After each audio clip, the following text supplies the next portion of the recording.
Well, it's been a little while since I've done a 60s European sci-fi movie on this show. In fact, I think the last one I did was my very first episode, and that was over 5 years ago. Well, that ends right now. I mean, sure, things like Star Wars are nice with their high production values and plots that actually make sense, but sometimes you have an itch that only a groovy 60s sci-fi movie can scratch.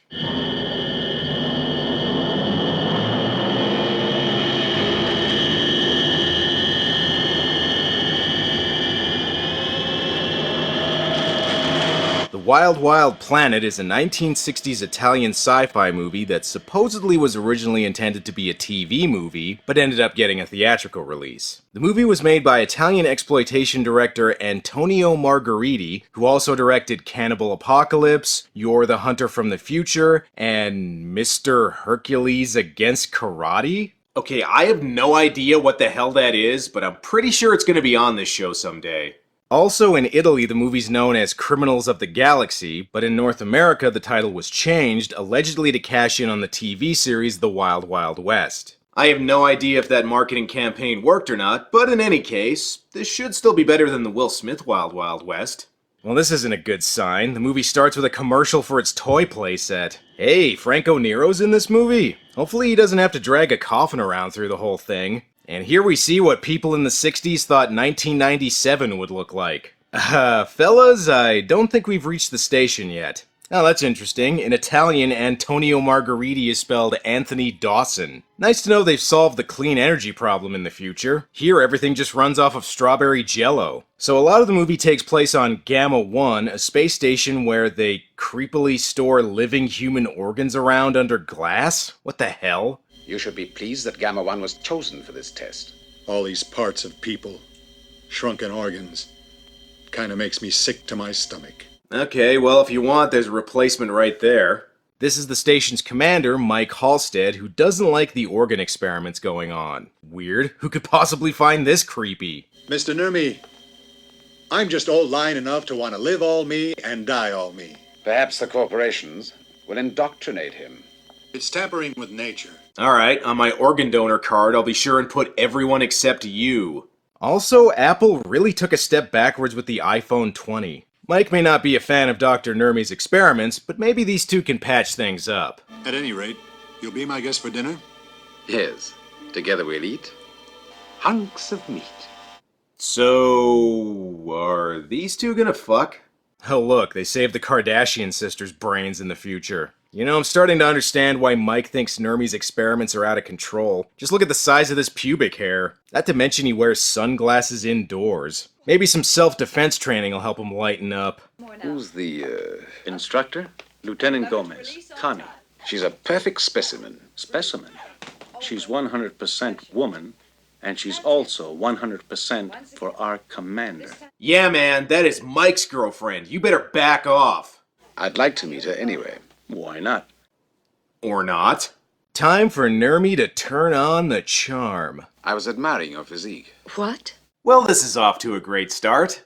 Could we have dinner together? You can't have dinner with her. You're supposed to eat Mike's hunk of meat tonight, remember? She agrees to have dinner with him anyway, although I'm not sure why. I mean, come on, Franco Nero's right there. Don't just brush him off. I see Gamma 1's mastered 3D table technology. Finally, mankind will no longer have to eat and drink at the same height. Well, this is awkward. Romantic dinners are supposed to have at least 5 people in the future. Oh well, let's see what their dinner conversation's like. I like to be treated as a woman, as a lady, not as a buddy.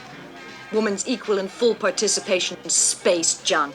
Okay, I see women's lib has progressed about as far as the fashion in the future. Thanks, 1960s. Nurmi asks Connie to go on vacation with him, which she agrees to, because who wouldn't trust this guy? In addition to Nurmi's experiments, they also seem to be molding action figures way too big at this place. On the plus side, though, honey production became much easier in the future once beehives were stored on top of women's heads. But seriously, though, who the hell are these people? Study your assignments. They are all here in this capital city. Put them to memory. Time is not a luxury that we possess. We know. She wasn't telling you, she was telling the audience. I don't know what these people are doing, but something tells me they're up to no good, and what in the hell is that thing? Computer Hero dolls are never naughty. Bullshit, they're never naughty. I'm afraid this thing's gonna murder me in my sleep. That was nice of George Jetson to lend the filmmakers his cars for the movie, but I think they're a little underpowered. Jesus, I'm glad they switched to electric vehicles in the future, but would it kill you to make them faster? I think the Power Wheels I had as a kid could outrun this thing. And I wasn't kidding when I said the weirdos from earlier were up to no good, since not only are they breaking into people's houses, but the bald guys are opening their trench coats to little kids. What the hell is he doing to that kid? Actually, you know what? Never mind. I don't want to know. Looks like the movie's not done being homoerotic yet. He's still gotta open his trench coat to this guy. Okay, I'm not really sure what's going on here, so maybe the theater will distract me.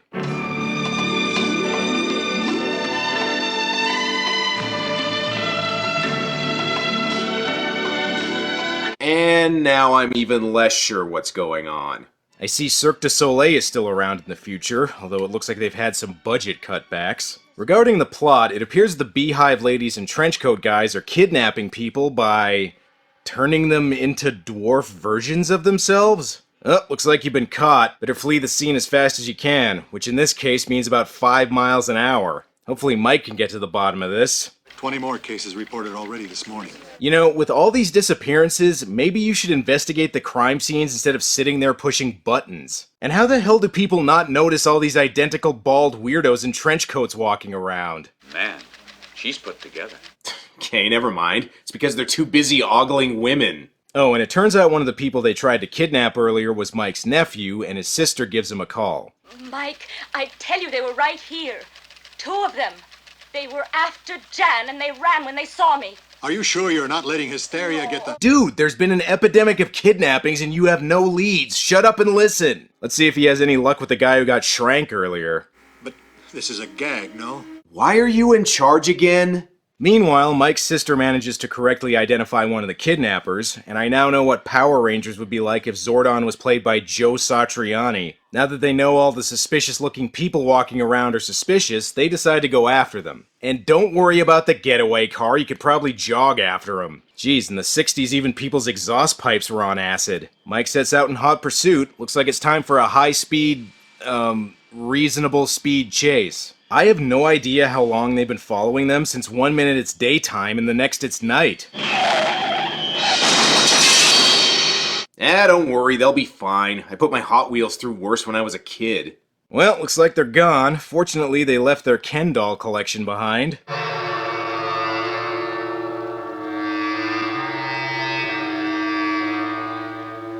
Thanks for the hairy man nipple close-up, movie.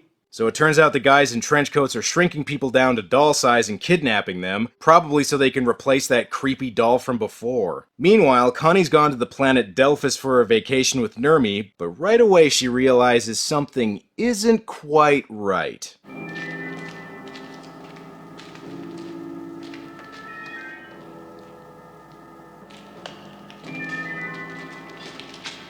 Okay, the correct response to seeing something like that is to turn around and go home. Or hey, just have a blood shower. And how the hell have the authorities not realized all these weirdos in trench coats are suspicious yet? They even have a dead one they can identify. Oh, it's awful!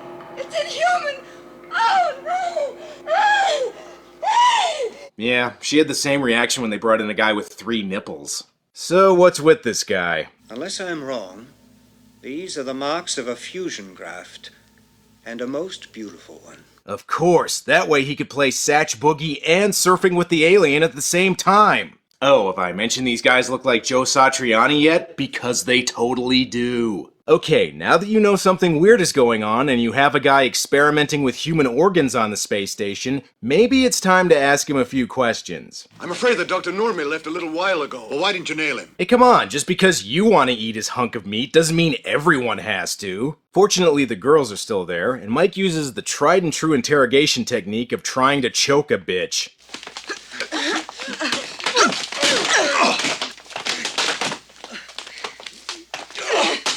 Why do I feel the 60s Batman theme should be playing right now? Watch out for those gadgets on their chests! Those are called boobs, Mike. But it turns out if you strike these women down, they just disappear.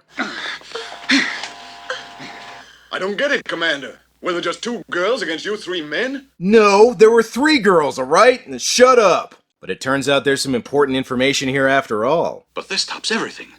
Look at this. The Colonel's secret recipe! A complete dossier on everyone they had tagged. Now that they have this information, there's only one thing to do.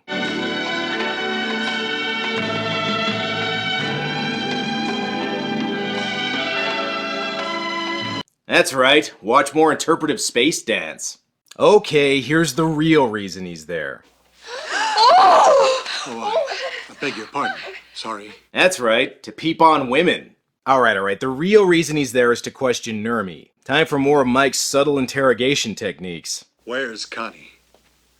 Where have you taken her? Tell me or I'll kill you. Where is she? Where? Yeah, nice one, Mike. This guy probably chokes his waiter when his food's a little late. Attacking Nurmi without any proof of wrongdoing doesn't go over well with his superiors, and they confine him to his room. But not before this insult. You helium-headed idiot, you! You and your stupid rules, regulations, and protocol! I should be able to choke whoever the hell I want! Nurmi heads to Delphus, and I don't know why he's having the Joe Satriani guy shrink people and kidnap them, since it doesn't have anything to do with his real plan. Just what is his real plan? Get ready, because it's a doozy. Nurmi's holding Connie prisoner so he can combine himself with her into one being. And he apparently plans to do this by cutting both of them down the middle and then supergluing the 2 halves together. He thinks that doing this will turn him into a perfect being because... Meanwhile, Mike doesn't seem too concerned with stopping Nurmi's plot. I wonder if people will die because I didn't put things together sooner. Oh well, time for a nap. Fortunately, he manages to send Franco Nero a futuristic text message asking him to bust him out. Well, I will say this about the effects, it's giving me an idea of what the Asylum version of that new Blade Runner movie will probably look like. Mike's escape plan is going to require stealth and ingenuity. Or, just break more shit. Whatever, I guess his plan worked. Jane, stop this crazy thing! Well, thanks for the rescue, fellas. Now that we got our action corsets on, holding in our guts, it's time to get to the bottom of this. Seriously, I'm surprised Franco Nero can breathe wearing that thing. Maybe this abandoned barbed wire factory will have some answers. What do you want here? We'd... Yeah, I'd like some weed too, fellas, but come on, you got a job to do. They find the factory where the 4-armed Joe Satriani guys are molded, but like a lot of bad kids, they just end up melting their action figures. I guess Franco Nero must be more of a Steve Vai fan. Alright, fellas, you found the names of the scientists in Nurmi's Super Rolodex. Now get your ass to Delphus. Oh, and guys, I think you're gonna need more than just helmets in case you actually go out into space. Not that it really matters anyway, since Nurmi already knows they're coming and traps them about 5 minutes after they set foot on the planet. Nurmi's got the right idea, though. Time to hotbox this movie. How is Mike gonna get out of this one? Why, stand back, Commander. So is trying to choke people just how Mike says hello or something? And it turns out Nurmi wasn't making Ken dolls, he was making easy-bake humans. The Fiend! How can this be, Commander? Is this the doing of a mad scientist? Yeah, I'd say that's exactly what that is. Black magic or mumbo-jumbo? Yeah, I wouldn't bring up the word mumbo-jumbo considering that's what this movie runs on. Case in point, Nurmi's plan. Perfection. That's what I'm after. I don't think sawing a woman in half is gonna make you perfect, Nurmi. How the hell did he even get this idea? These mirrors reflect your image into infinity. In the same way, I will achieve the perfect synthesis of the human race. You got your plan to rule the universe from a funhouse? I will give Nurmi credit, not every mad scientist has a Kool-Aid pool. Although I don't think Connie's going for a dip. Soon she will be ready for the great moment, when she and I will become one person. Quick question, how are your genitals gonna work? Are you just gonna split those down the middle too? Okay, Nurmi, I get it, you're a mad scientist. Now can we end the tour now? Fine, I'll look at your new computer. This is the most complex and perfect machine ever constructed. It has 6 vacuum tubes and can calculate 8 times 9 in under a minute. Now that the tour's over, we've got some Franken-surgery to get to. Mike, for God's sake, do something. When I give the word, start swinging at these creeps. We can hear you. We're right next to you. Now!